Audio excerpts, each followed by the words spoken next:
মুক্ত চিন্তার পথে ভিন্ন মননের খোঁজ, কমিউনিটি রেডিও যাদবপুর।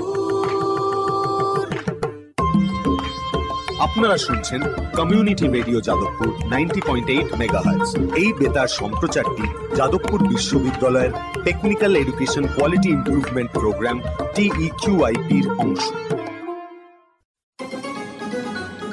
দূরে সে পাশে বসে, পায়ে পায়ে কখনো চলে যায় দূর। এ জীবন উদযাপনের সুর, রেডিও রেডিও যাদবপুর। এগিয়ে চলার সুর, radio radio Jadavpur. 90.8 megahertz community radio Jadavpur university.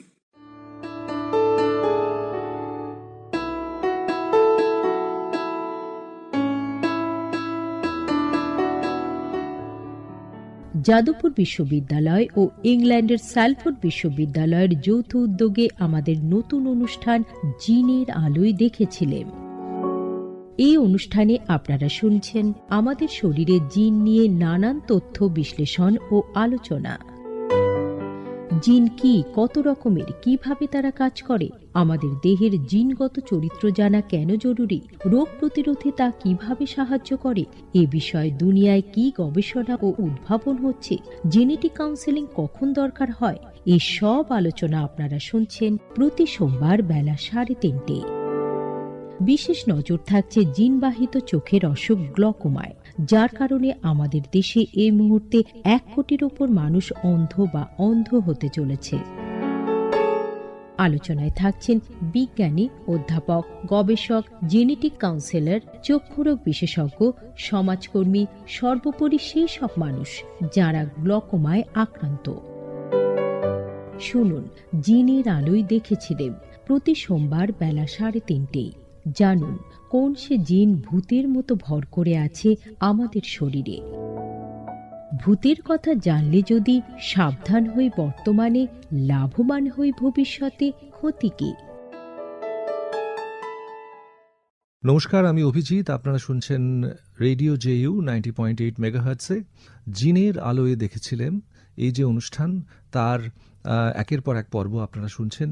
আপনারা সবাই জানেন যে যাদবপুর বিশ্ববিদ্যালয় এবং ম্যানচেস্টারের স্যালফোর্ড ইউনিভার্সিটির যৌথ উদ্যোগে আমাদের এই অনুষ্ঠান মালা চলেছে।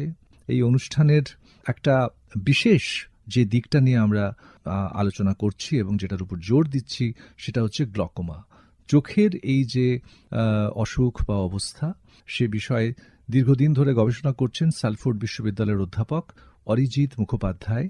অনেক ধন্যবাদ অরিজিৎ বাবু, আপনাকে অনেক ধন্যবাদ। আমাদের 3 ছাত্রছাত্রী যারা এসছে, শুভদীপ, শুভঙ্কর এবং সমন্বিতাকে। ছাত্রছাত্রীদের সঙ্গে আমাদের যে আলোচনা গত পর্বে আপনারা শুনেছেন, আজকে শুনছি তার দ্বিতীয় পর্ব।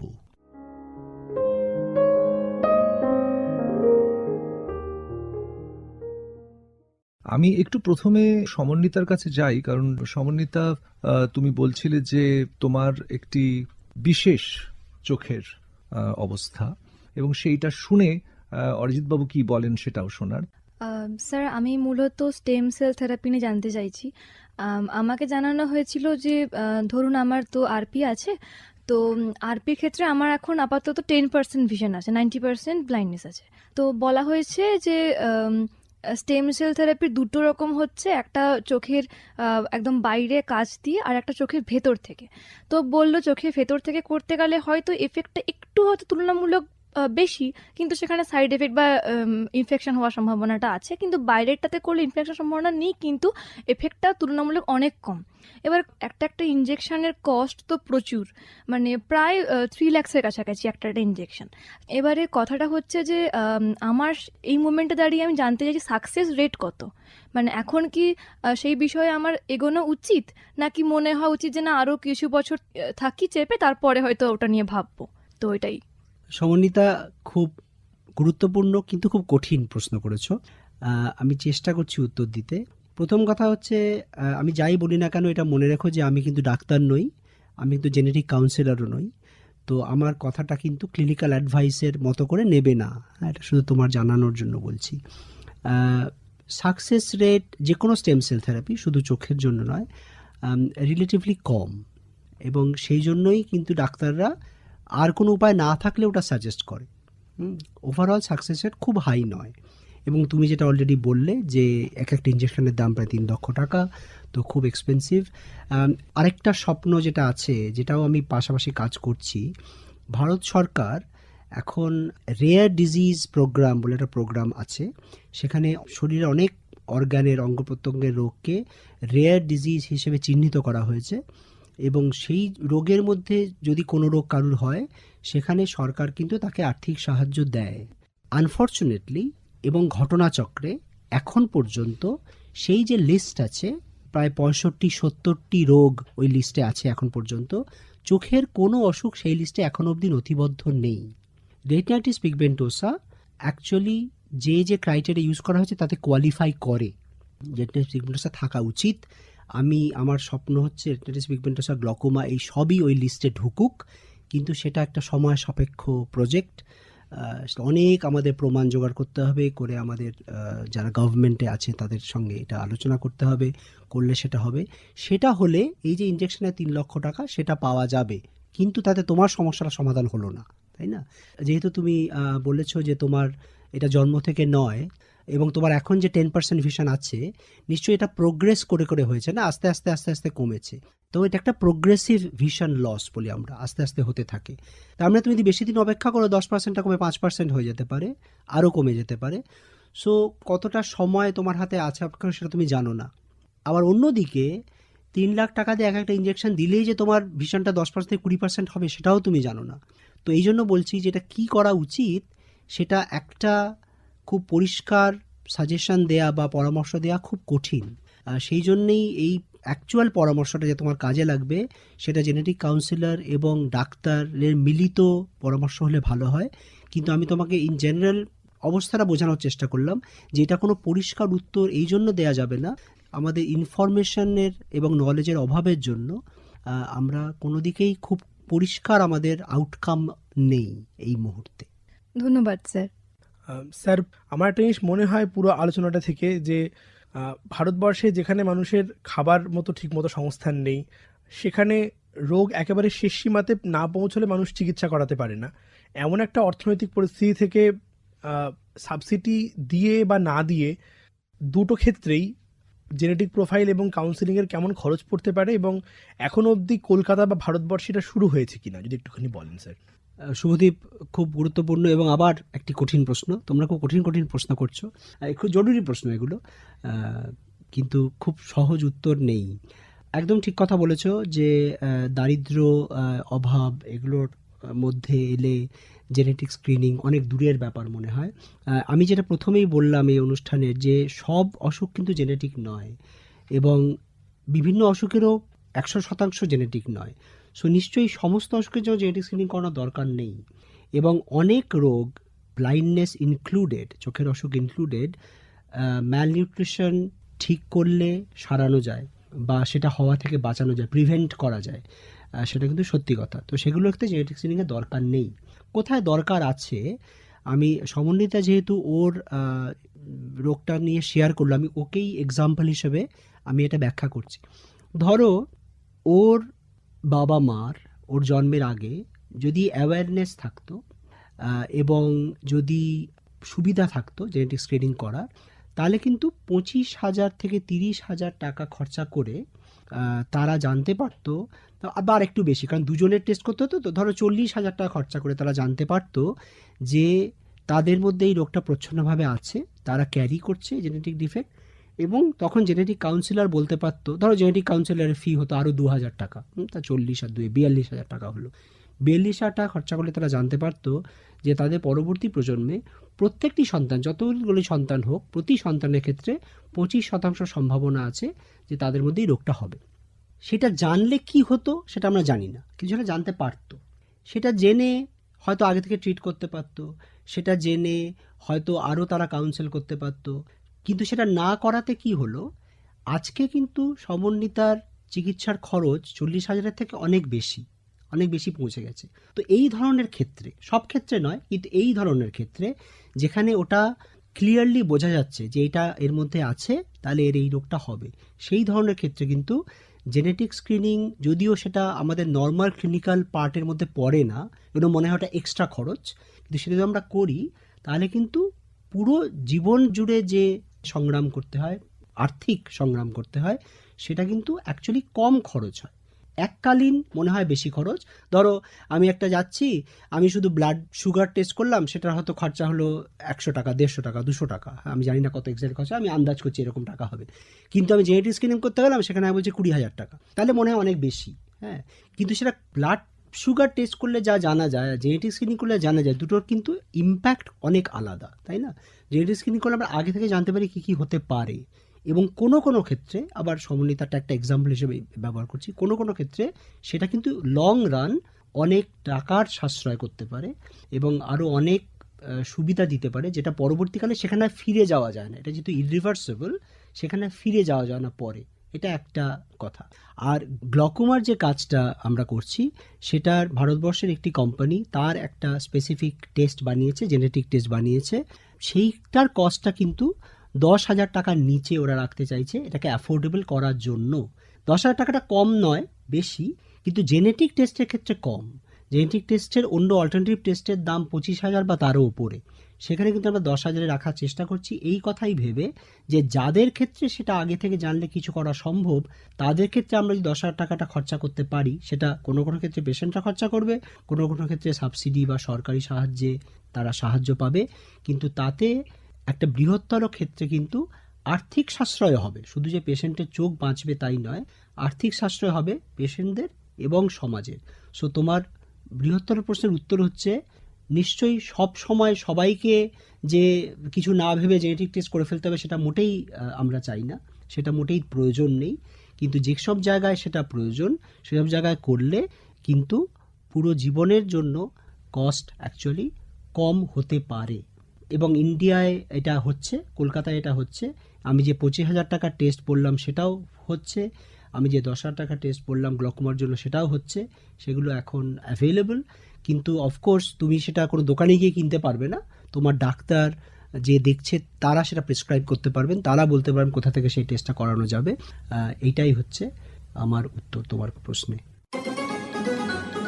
দূরে সে পাশে বসে, পায়ে পায়ে কখনো চলে যায়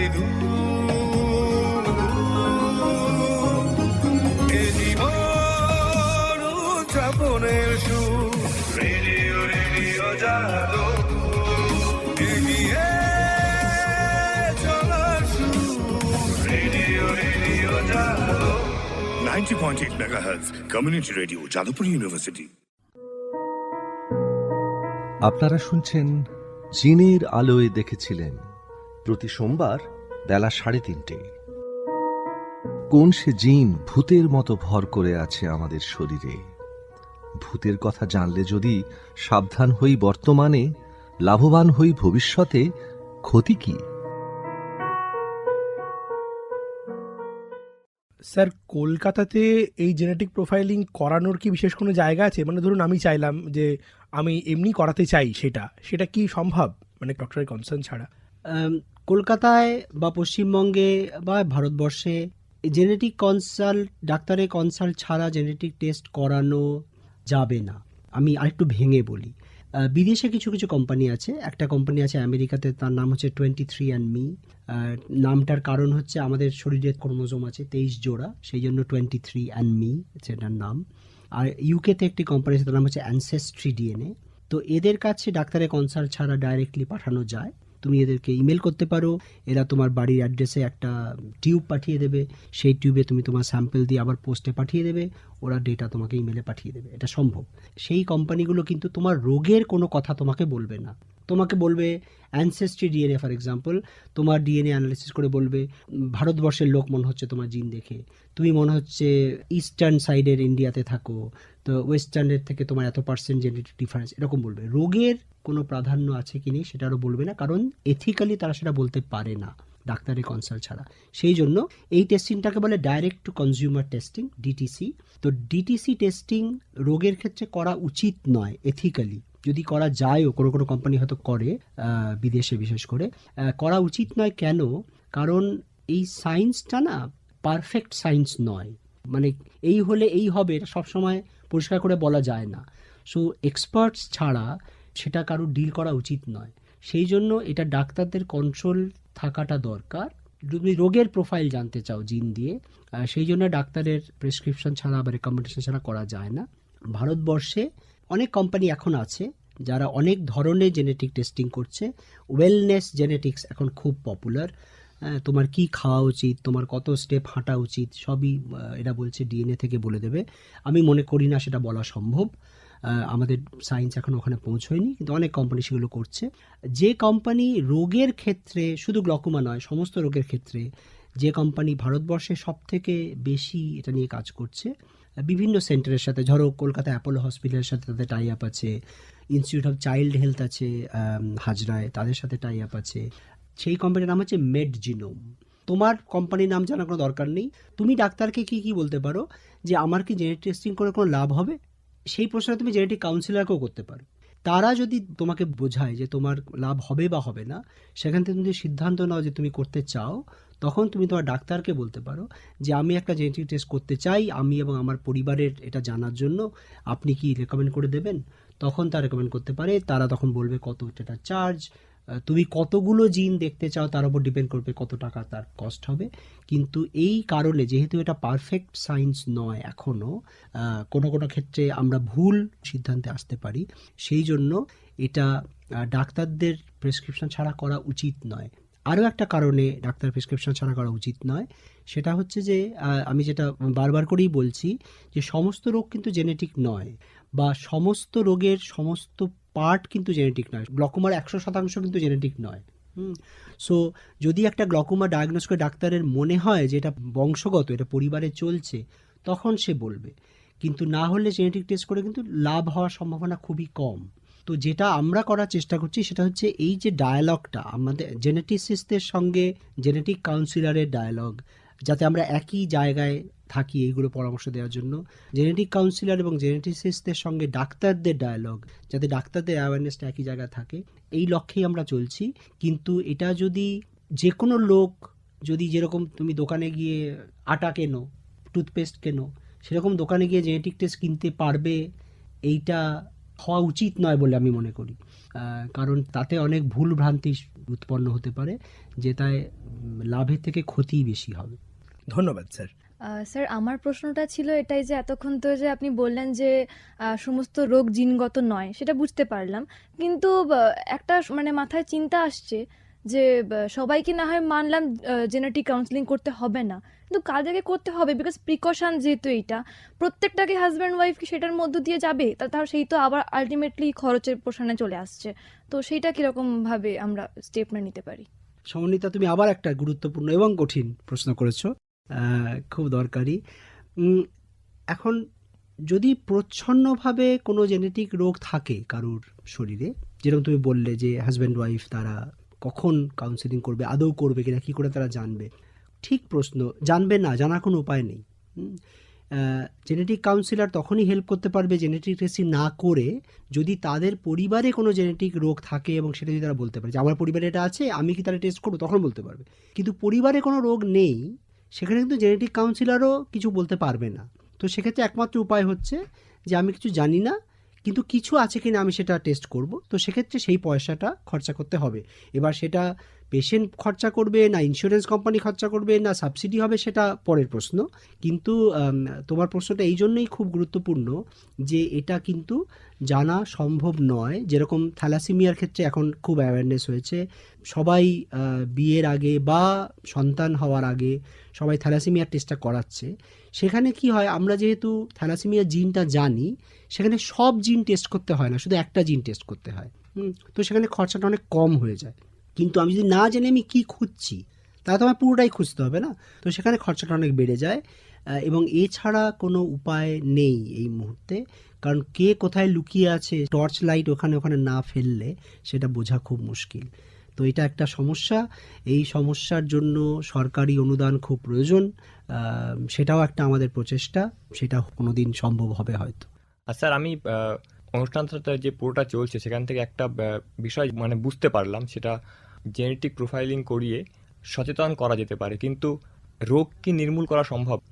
শতাংশ হয়তো কমিয়ে দেওয়া যেতে পারে, যেটা প্রকট প্রচ্ছন্ন থেকে আমরা বলতে পারি, কিন্তু নির্মূল করা কি সম্ভব জেনেটিক রোগটাকে? জেনেটিক রোগ নির্মূল করা কোনো কোনো ক্ষেত্রে সম্ভব, ডিপেন্ড করছে রোগটা কী রোগ। এবং সমন্বিতা আমাদের একটা স্টেম সেল থেরাপির প্রশ্ন করেছিল অনেক আগে। তো কোনো কোনো অঙ্গ প্রত্যঙ্গের ক্ষেত্রে স্টেম সেলে চেঞ্জ করলে সেটা নির্মূল করা যায়। যেরকম থ্যালাসেমিয়া ক্ষেত্রে এই প্রজেক্ট চলছে ভারতবর্ষে। সিকেল সেল অ্যানিমিয়া বলে আরেকটা অসুখ আছে, সেটাও জেনেটিক অসুখ। সেটার ক্ষেত্রে এই ভারত সরকারের প্রকল্পে অনেক বৈজ্ঞানিক কাজ করছেন। সেগুলো নির্মূল করার দিকে আমরা অনেকটা এগিয়ে গেছি। নির্মূল করা সম্ভব মানে আজকেই সম্ভব নয়, কিন্তু আমরা অনেক দূর এগিয়ে গেছি এবং 2-3 বছরের মধ্যে সেটা সম্ভব হবে। তার কত কস্ট হবে, সেই কস্টটা লোকে দিতে পারবে কিনা সেটা আরেকটা সমস্যা, সেখানে আমরা এখনো পৌঁছইনি, কিন্তু এটা সম্ভব হবে। কিন্তু চোখের রোগ, যেটা আমরা বারবার করে বলছি যে অসংখ্য আমাদের নার্ভ সেল আছে, অসংখ্য নার্ভ সেল থাকার জন্য, এবং যেহেতু সেগুলো স্টেম সেল দিয়ে ওরমভাবে রিজেনারেট করা যায় না, আমরা স্টেম সেল ইনজেকশনের কথা আলোচনা করলাম, সেই জন্য সেই রোগগুলো জেনেটিক্যালি নির্মূল করা যায় না। এটা হচ্ছে একটা নির্মূল করার উপায়। এছাড়াও আরও কিছুভাবে নির্মূল করা যায়। একটা নির্মূল করা যায়, তোমরা হয়তো ইনভিট্রো ফার্টিলাইজেশন শুনে থাকবে না, টেস্ট টিউব বেবি বলেও সেটা জানা আছে। যদি কেউ সেই মেথডে যেতে চান বা রাজি থাকেন, সেখানেও জেনেটিক কাউন্সিলরের একটা রোল থাকে এবং সেখানে অফকোর্স ফাইন্যান্সিয়াল একটা ডিসিশন থাকে। তখন কি হয়, ওখানে ফার্টিলাইজ করে তো এমব্রায়োটাকে প্রতিস্থাপন করা হয়। তো প্রতিস্থাপন করার আগে জেনেটিক টেস্ট করে দেখে নেওয়া যায় যে কোন এমব্রায়োর মধ্যে ডিফেক্টটা এসছে আর কার মধ্যে আসেনি। যেরকম আমি সমন্বিতার এক্সাম্পল দিয়ে বলছিলাম যে 25% সম্ভাবনা আছে। তাহলে ধরো তুমি 10টা এরকম এমব্রায়ো তুমি তৈরি করলে ল্যাবরেটরিতে প্রতিস্থাপন করার আগে, তাহলে স্ট্যাটিস্টিক্যালি আমরা জানি যে 3টের মধ্যে সেই ডিফেক্টটা থাকবে। সো আমরা যে টেস্ট করে দেখে নিতে পারি যেটা প্রতিস্থাপন করছি তার মধ্যে ডিফেক্টটা গেল না। তো এইরমভাবে আমরা নির্মূল করতে পারি, তা পরবর্তী প্রজন্মে সেটা যায় না। কিন্তু এগেন সেটা সব পরিবারের ক্ষেত্রে অ্যাকসেপ্টেবল না হতে পারে, সেটা ফাইন্যান্সিয়ালি প্রহিবিটিভ হতে পারে, তারা না দিতে পারতে পারেন সেই খরচ, কিন্তু সায়েন্টিফিক্যালি এইভাবেও নির্মূল করা সম্ভব। তো তোমার কথার ওভারঅল উত্তর হচ্ছে, আমরা টেকনিক্যালি এখন জানি জেনেটিক ডিফেক্টকে কীভাবে রিপেয়ার করা যায়, কীভাবে কারেক্ট করা যায়, কিন্তু কোথায় সেটা করতে পারবো আর কোথায় পারবো না ডিপেন্ড করবে সেটা কোষের উৎসটা কোথায়, সেটা কোন অঙ্গে সেইটা হয়েছে, সেখানে স্টেম সেল দিয়ে বা সেখানে রিপেয়ার করে আমরা পৌঁছতে পারবো কিনা তার উপর ডিপেন্ড করবে। এবং জীবনের কোন স্টেজে আমরা সেই পরিবর্তনটা করছি, খুব কম বয়সে বা অনেক বেশি বয়সে, সেগুলোর উপর ডিপেন্ড করে অ্যাকচুয়াল রোগটা আমরা কিওর করতে পারবো কি পারবো না। অনেক ধন্যবাদ অরিজিৎ বাবু, আমাদের এমন কিছু জিনিস জানানোর জন্য। সত্যি কথা বলতে কি আমরা খুব একটা এই বিষয়ে জানি না, কিন্তু এই যে অনুষ্ঠান মালা এই যে চলছে একের পর এক পর্ব, সেখান থেকে আমরা জানতে পারছি। এবং ধন্যবাদ শুভদীপকে, শুভঙ্কর এসেছো, সমন্বিতা এসেছো। আজকে আমাদের উদ্দেশ্যই এটা ছিল যে যাদবপুর বিশ্ববিদ্যালয়ের ছাত্ররা কয়েকজন আসবে এবং তারা প্রশ্ন করবে এবং জানতে চাইবে। একই সঙ্গে তারা চোখের যে বিশেষ অসুখ সে সম্পর্কে বিশেষ অনুসন্ধিৎসা প্রকাশ করবে। তো আলোচনায় সেটা খুব সুন্দর উঠে এসছে। আমার যেটা মনে হলো, যেটা আসলে আমরা যে পর্যায়ে আছি এই গবেষণা বা এই কাজের, সেটা হচ্ছে চিকিৎসার মাধ্যমে সারিয়ে দেওয়ার যে পর্বটা, অতদূর সেই গবেষণা চলছে নিশ্চয়ই, এবং সেটা তো না হয় পরে, কিন্তু আমরা এখন আমাদের প্রাথমিকভাবে যেটা কর্তব্য, একদম প্রাথমিক হচ্ছে সচেতনতা বৃদ্ধি, 1, এবং 2 হচ্ছে একই সঙ্গে যে কাজটা আপনারা চালিয়েও যাচ্ছেন, সেটা হচ্ছে যে এই পরিকাঠামো তৈরি করা। এই পরিকাঠামো একদিকে যেমন যে পরীক্ষা করার পরিকাঠামো, সেটাতে আপনাদের আলোচনায় যেটা বুঝতে পারলাম সেটা হচ্ছে এখানে রাষ্ট্র এবং বাজার মানে দু জায়গা থেকেই একটা পারস্পরিক সহযোগিতার মধ্যে দিয়ে হয়ে উঠবে, কারণ এগুলো একটা খুব বিশাল গবেষণার ক্ষেত্র এবং যথেষ্ট খরচ সাপেক্ষ ব্যাপার। কিন্তু একই সঙ্গে সরকারের কতগুলো দায় কিন্তু রয়েছে। আমার তো মনে হয় সরকারি হসপিটাল হোক বা আরও অন্যান্য যেসব জায়গা হোক, সেখানে যদি আপনি কথা প্রসঙ্গে একবার বলছিলেন যে আপনি যেমন একদিকে গবেষক, কিন্তু আমি বলবো যে একদিকে আপনি অ্যাক্টিভিস্টও বটে, কারণ আপনি এই প্রচার এবং প্রসারটা চাইছেন, সরকারের কাছে যাচ্ছেন। সম্প্রতি centre for research in policy communication society, তাদের সঙ্গে আপনাদের একটা গাঁট ছড়া হয়েছে, পশ্চিমবঙ্গে নানান জায়গায় আপনারা কাজ করছেন, সরকারকে বলছেন। যে স্বপ্নটা হচ্ছে যে অন্তত এই প্রাথমিক স্বাস্থ্যকেন্দ্র বা বিশেষ কিছু স্বাস্থ্যকেন্দ্রে যদি এই জেনেটিক প্রোফাইলিংয়ের একটা জায়গা তৈরি করা যায়। এবং তাহলে সত্যি কথা বলতে কি আমরা এমন একটা যুগে আছি যেখানে মানে খুব দরিদ্র পরিবারও দেখা যায় যে ঘটিবাড়ি বিক্রি করে তারা চিকিৎসা করান, কিন্তু এক্ষেত্রে যদি একটা আগাম খবর পাওয়া যায় এবং সেই বিষয়ে সতর্কতা অবলম্বন করা যায়, আমার মনে হয় এটুকু বলাই এখনো পর্যন্ত ভালো। চিকিৎসাটা একেবারে করিয়ে দেওয়া সব ক্ষেত্রে, যে আপনি যেটা জানালেন যে সবসময় চিকিৎসা বিজ্ঞান যে অতটা এগিয়ে গেছে তাই নয়, কিন্তু আমাদের মনে হচ্ছে এই প্রাথমিক কাজটা আমরা করতে পারি। এবং আমি বিশেষ ধন্যবাদ দেবো আজকে আমাদের ছাত্রছাত্রী যারা এসছে এবং তারা খুবই জরুরি প্রশ্ন করেছেন। অবশ্যই জরুরি, এবং যেটা আমি বারবার বলছি, জরুরি এবং কঠিন প্রশ্ন, যেটা উত্তর দেওয়া খুব মুশকিল, কিন্তু খুব খুব গুরুত্বপূর্ণ এবং খুব সময়োচিত প্রশ্ন। হ্যাঁ, এবং আরেকটা জিনিস আমার মনে হচ্ছে যে সেটা হচ্ছে এই প্রজন্মের, এই বয়সী ছেলে মেয়েদের দৃষ্টি থেকে দেখা, এটা হচ্ছে এই পর্বেই আমরা প্রথম করলাম, কারণ এখন পর্যন্ত যারা এসছেন আপনারা বিজ্ঞানী, গবেষক, অধ্যাপক, চিকিৎসক, জেনেটিক কাউন্সেলর। আমি কখনো এসছি, আমি বিশ্ববিদ্যালয়ে পড়াই, কিন্তু ছাত্রছাত্রীদের, কম বয়সীদের দৃষ্টি থেকে যে দেখা, সেটা আমার মনে হয় যে খুব জরুরি ছিল। সেটা আমরা আজকে তাদের চিন্তা ভাবনা, ধ্যান ধারণা, উদ্বেগ, আশা আকাঙ্ক্ষা, সেটা খানিকটা আজকে টের পেলাম। অনেক ধন্যবাদ সবাইকে। আপনারা এতক্ষণ শুনলেন জিনের আলোয় দেখেছিলেন এই অনুষ্ঠান 90.8 মেগাহার্টজ রেডিও জিওতে। আমাদের সঙ্গে থাকুন। যাদবপুর বিশ্ববিদ্যালয় ও ইংল্যান্ডের স্যালফোর্ড বিশ্ববিদ্যালয়ের যৌথ উদ্যোগে আমাদের নতুন অনুষ্ঠান জিনের আলোয় দেখেছিলেন। এই অনুষ্ঠানে আপনারা শুনছেন আমাদের শরীরে জিন নিয়ে নানান তথ্য, বিশ্লেষণ ও আলোচনা। জিন কি, কত রকমের, কিভাবে তারা কাজ করে, আমাদের দেহের জিনগত চরিত্র জানা কেন জরুরি, রোগ প্রতিরোধে তা কিভাবে সাহায্য করে, এ বিষয়ে দুনিয়ায় কি গবেষণা ও উদ্ভাবন হচ্ছে, জেনেটিক কাউন্সেলিং কখন দরকার হয়, এসব নিয়ে আলোচনা আপনারা শুনতে পাচ্ছেন নানান পর্ব জুড়ে। প্রতি সোমবার বেলা 3:30 বিশেষ নজর থাকছে জিনবাহিত চোখের অসুখ গ্লকোমায়, যার কারণে আমাদের দেশে এই মুহূর্তে 1 কোটির উপর মানুষ অন্ধ বা অন্ধ হতে চলেছেন। আলোচনায় থাকছেন বিজ্ঞানী, অধ্যাপক, গবেষক, জেনেটিক কাউন্সেলর, চক্ষুরোগ বিশেষজ্ঞ, সমাজকর্মী, সর্বোপরি সেই সব মানুষ যারা গ্লকোমায় আক্রান্ত। শুনুন জিনের আলোয় দেখেছিলেন প্রতি সোমবার বেলা 3:30। জানুন কোন সে জিন ভূতের মতো ভর করে আছে আমাদের শরীরে। ভূতের কথা জানলে যদি সাবধান হই বর্তমানে, লাভবান হই ভবিষ্যতে, ক্ষতি কি?